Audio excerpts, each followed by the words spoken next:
মারাত্মক একটা free kick, গোল হওয়ার সম্ভাবনা। আবারও সেই সাতক্ষীরার ডিফেন্স, গোল হওয়ার সম্ভাবনা ছিল। আবারও সেই সাতক্ষীরার ডিফেন্স কিন্তু বল ক্লিয়ার করে দিল। গোলকি উপরে চলে এসে না পেরে ব্যাংদার গোলকি।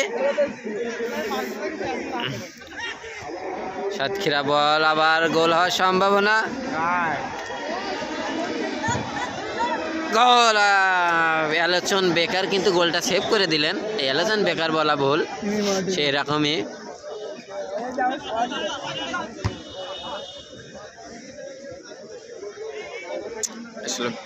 ব্যাংদা খেলে ভালো, বল পায় কম।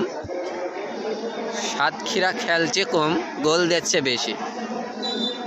মারাত্মক খেলা, আপনারা না দেখলে আসলে বুঝতে পারবেন না সরাসরি।